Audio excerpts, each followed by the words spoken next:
Punch for those hands. Very nice. Rarely is a sequel ever as good as the original, but don't tell that to the defending Big 12 champion Texas A&M Aggies. I think it can be just as good or even better. We want to defend our Big 12 crown, and that starts with the Big 12 South. And we're definitely going to make it back to San Antonio. That's been a goal that we've talked about, and we know that after last season that everyone is looking at us, and we kind of got a bullseye on our chest. So we realize that, and we want to accept that challenge and hopefully get back to New Orleans and play for the national championship. Today on the college football landscape, deep passes and flashy runs make the highlight shows. But defense is the mark of a champion, and it's also the Aggies' foundation for their winning tradition. After losing Dat Wynn, Rich Cody, and Warwick Holdman, all defensive starters off last year's championship team, A&M had some big shoes to fill. But it looks like they've done just that. We're just looking forward to any challenges that's bestowed upon us. And, with the necessary practicing and training, I think we're going to be a great defense this year. The Texas A&M Aggies will open up the new Kyle Field this coming Saturday against Tulsa. After beating Louisiana Tech and giving up only 10 yards on the ground, the Wrecking Crew defense has its sights set not only on the Big 12 championship, but a January date in the Sugar Bowl. In College Station, Todd Kleinheinz, News Strong 6 Sports.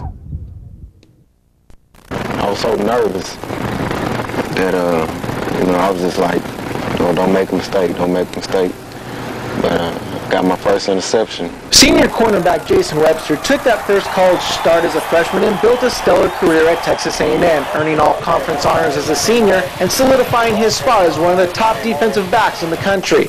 And despite the skepticism that many NFL teams had about his size, Webster takes it all in stride. I just tried to allow my toughest trials to introduce me to my greatest potential. The usually quiet and reserved Webster couldn't help but show emotion when the San Francisco 49ers made his NFL dreams come true.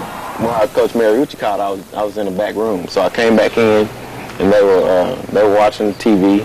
They had the phone to my ear, and they saw my name blink, and it just went crazy. When the 49ers drafted Jason Webster in the second round of this year's draft, they knew they were getting an experienced and talented cornerback.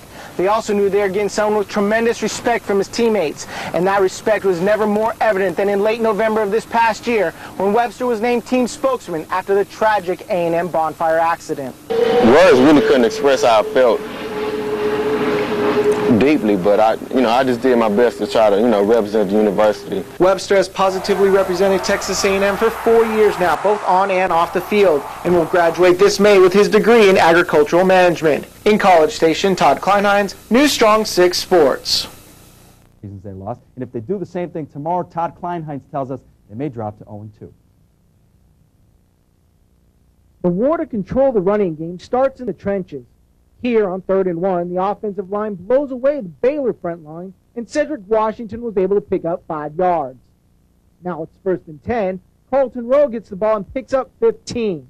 This time it wasn't just the offensive line. Watching that play again, we can see the fullback Ryan Birch take out Rodney Smith, the middle linebacker, opening up a huge hole for Rowe to run through. 15 yards later, he's inside the 10.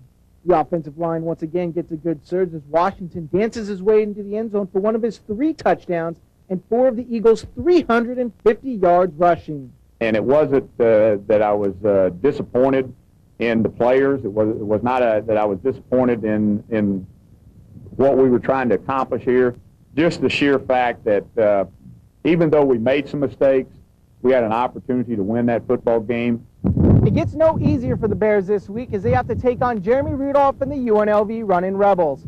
Last week against North Texas, Rudolph and company pounded out 166 yards on the ground, and Coach Steele needs to load up that front line and dare the Rebels to beat them in the air. In Waco, Todd Kleinheinz, News Strong 6 Sports. Thanks, Omar. Well, in just over an hour from now, Gatesville and Robinson will be doing battle here at Rocket Field. For the Rockets, their playoff implications hang in the balance. It's easy. Win, and they're in. Earlier today, I caught up with head coach Chris Strain, and he understands the pressure of tonight's game. Our Todd Kleinheinz is at the Expo Center with more. Todd? Well, the biggest, meanest, and toughest Central Texans have congregated here at the Bell County Expo Center. The rules here, there aren't no rules. No eye gouging is pretty much the only thing you can't do, and right now Thanks, Mark. Well, the Bartlett Bulldogs are packing up their 12-1 record and heading to Houston this weekend to take on Charlotte in the quarterfinals. For the Bulldogs, who are averaging over 51 points a playoff contest, need to rely on their offensive backfield, a backfield that tallied over 5,000 total yards this year. And with the number of local teams dwindling, Coach Agnew knows he needs to keep his team focused.